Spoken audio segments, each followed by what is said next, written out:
नमस्कार विद्यार्थी मित्रांनो, तुम्हा सर्वांचं माझ्या स्कॉलर टेक स्टार या यूट्यूब चॅनलमध्ये पुन्हा एकदा हार्दिक स्वागत. मागील व्हिडिओमध्ये आपण सराव प्रश्नपत्रिका मंथन प्रज्ञाशोध सामान्य ज्ञान परीक्षा सराव प्रश्नपत्रिका 1, 2, 3 अशा पाहिल्या होत्या. त्याच्यामध्ये आपण 4ही विषयांच्या प्रश्नपत्रिका सोडवल्या होत्या. आज आपण सराव प्रश्नपत्रिका क्रमांक 5 इयत्ता पहिलीची मराठी या विषयाची प्रश्नपत्रिका सोडवणार आहोत. सुरुवात करूयात आपण प्रश्न 1 व 2 हा उतारा वाचण्यासाठी. बघा, खालील उतारा वाचून त्याखालील प्रश्नांची योग्य उत्तरे पर्यायातून शोधा. उतारा सर्व मुलांनी काळजीपूर्वक वाचायचा आहे. आज रविवार आहे, गावात बाजार आहे. शेतकऱ्यांनी शेतातील भाजीपाला व फळे विकायला आणली होती. बघा, आणली होती. किराणा, धान्य, कपडे व खाद्यपदार्थ अशी दुकाने सजली. परिसरातील व गावातील लोक बाजारात आले होते. घेणाऱ्यांची झुंबड उडाली होती. प्रश्न क्रमांक 1 आपण सोडवायला सुरुवात करूयात. प्रश्न क्रमांक 1. आता हा उतारा वाचल्यानंतर असं समजलं की गावातला बाजार भरलेला आहे. तो कधी भरतो, कुठे भरतो आणि बाजारामध्ये काय काय गोष्टी विकायला येतात याचं वर्णन या उतार्यामध्ये दिलेलं आहे. तर अशा प्रकारे उतारा व्यवस्थित समजून उतारा वाचायचा आहे आणि त्याखालील प्रश्नांची उत्तरे सोडवायची आहेत. प्रश्न क्रमांक 1. बाजार कोणत्या वारी भरला होता? तर या उताराची पहिलीच ओळ आहे की आज रविवार आहे, गावात बाजार आहे. म्हणजेच रविवारी बाजार भरला होता. बघा, पर्याय क्रमांक 4 हे उत्तर आपलं बरोबर येणार आहे. पुढील प्रश्न क्रमांक 2. शेतकऱ्यांनी काय विकायला आणले होते? बघा, आता इथं काळजीपूर्वक वाचायचं आहे. शेतकऱ्यांनी इथं बघा शेतातील भाजीपाला व फळे विकायला आणली. त्याचप्रमाणे इथं लिहिलेलं आहे बघा, किराणा, धान्य, कपडे, खाद्यपदार्थ अशी दुकाने सजली. बघा, म्हणजेच इथं जर पर्याय काळजीपूर्वक वाचले तर फळे, कपडे, भाजीपाला, खाद्यपदार्थ. बरं, बघा इथं भाजीपाला व फळे आणि भाजीपाला म्हणजे अ आणि क. त्याचबरोबर इथं काय आहे, कपडे आणि खाद्यपदार्थ, कपडे व खाद्यपदार्थ. म्हणजेच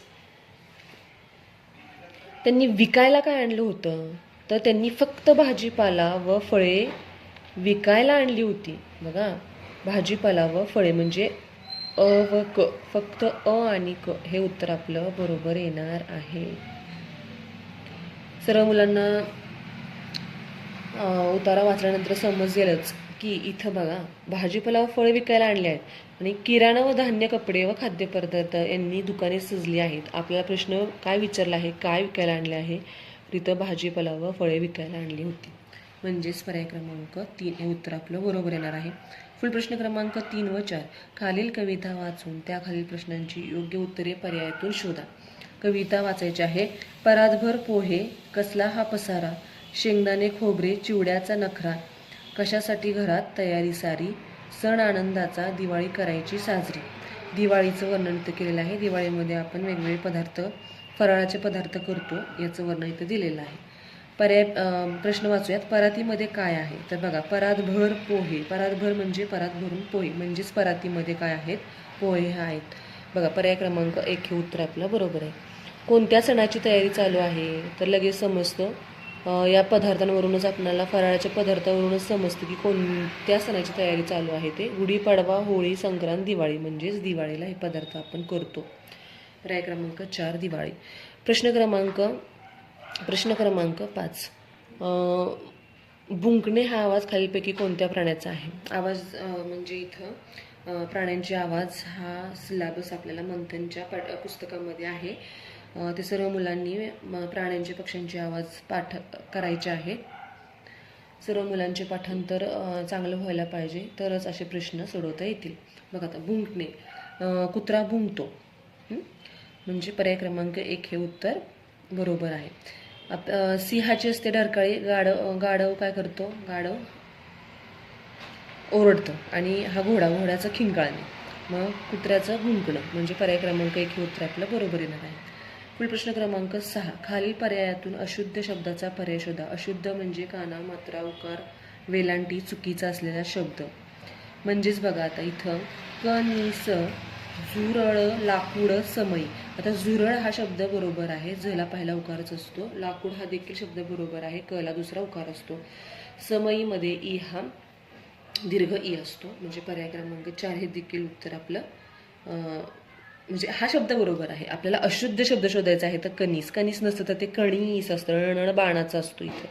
पर्याय क्रमांक 1 हा अशुद्ध शब्द आहे. पुढील प्रश्न क्रमांक 7.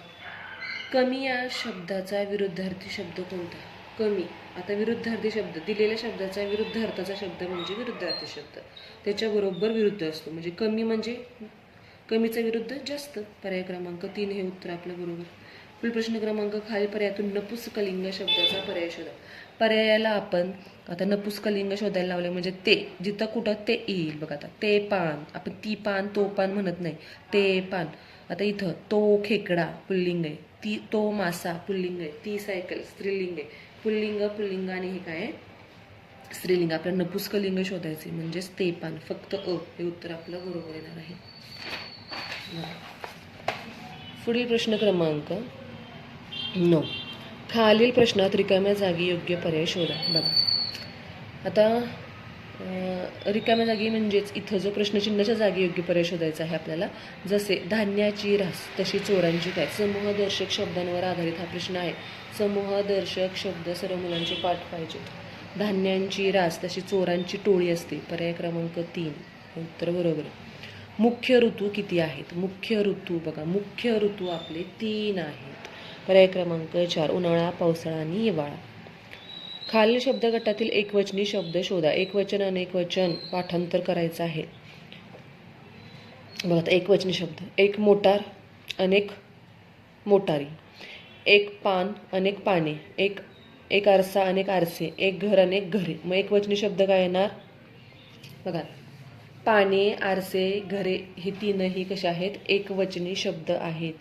मोटार हा हे अनेकवचनी शब्द आहेत. एकवचनी शब्द आहे मोटार, एक मोटार.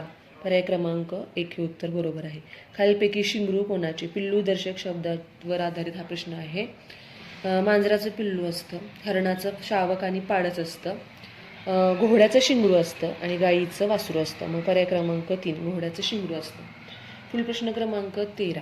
रिकाम्या जागी कोणते अक्षर वापरल्यास अर्थपूर्ण शब्द तयार होतील? चौकट दिलेली आहे. चौकटीमध्ये एक रिकामा चौकट आहे. बाकीचा अर्थ इथं बाकीचे शब्द दिलेले आहेत. इथं आपल्याला एक अक्षर जुळणारा, या 2 अक्षरांना जुळणारा असा अर्थपूर्ण शब्द तयार होणारा अक्षर आपल्याला इथं बघायचं आहे. कोणतं येते ते टाकून पाहायचे, ते ठेवून पाहायचं लगेच. पर्याय क्रमांक कावळा होते. छावळा नाही होत. मावळा, मावळा देखील होते. छत्रपती शिवाजी महाराजांसोबत असणारे मावळे म्हणजे मावळा. म्हणजेच फक्त का आणि मा म्हणजे अ आणि क, फक्त अ आणि क. पर्याय क्रमांक 4 हे उत्तर बरोबर येणार आहे. पुढील प्रश्न क्रमांक 14. खालील पर्यायातील बरोबर जोडी ओळखा. बरोबरची जोडी ओळखायची आहे आपल्याला. उंदीर पोळ म्हणजे आता हे घरदर्शी शब्द आलेले आहेत. उंदीर पोळे, उंदराचं बिळ असतं, पोळे नसतं बघा. कोळी ढोली, पोपटाची आणि घुबडाची ढोली असते, कोळीची ढोली नसते. हा पर्याय चुकीचा आहे. हा देखील चुकीचा आहे. मुंग्यांचं वारूळ बघा आणि कावळा कुऱ्हाडे. आता कावळाचं घरटं असतं, मुंग्यांचं वारूळ असतं. पर्याय क्रमांक 3 हे उत्तर आपलं बरोबरचे जोडीचं आहे. मुंग्यांचं वारूळ असतं, कावळ्यांचं घरटं असतं, पण इथं खुराडे दिलेले आहे. पर्याय क्रमांक हा 4 चुकीचा आहे. हे सगळे चुकीचे आहेत. 1, 2 आणि 4. तिसरा पर्याय आपला बरोबरचा आहे. मुंग्यांचं वारूळ असतं. पुढील प्रश्न क्रमांक 15. सोबतच्या चित्रातील पदार्थाची चव ओळखा. बघा चित्र आपले काळीशाईमध्ये पेपर असतो. हे चित्र देखील काळ्याशाईमध्ये येतं, कलरफुल नसतं चित्र. मग अशा प्रश्नपत्रिके म्हणजे असा जर प्रश्न आला तर चित्र व्यवस्थित ओळखायचं आहे. काय काय मुलांना लवकर समजत नाही. चित्राची चव ओळखायची आहे. हे जे चित्र आहे हे कशाचं रे तर काय हे कारलं. मग कारलं कसं लागतं? खाल्लंय का कोणी कारलं? तर कारल्याची चव कशी असते? कडू कारलं. पर्याय क्रमांक 2 हे उत्तर आपलं बरोबर येणार आहे. सर्व मुलांनी छान अभ्यास करायचा आहे. पुढील प्रश्नपत्रिका आपण गणिताची पाहणार आहोत. पुढच्या व्हिडिओमध्ये आपण गणिताची प्रश्नपत्रिका सोडूयात. धन्यवाद.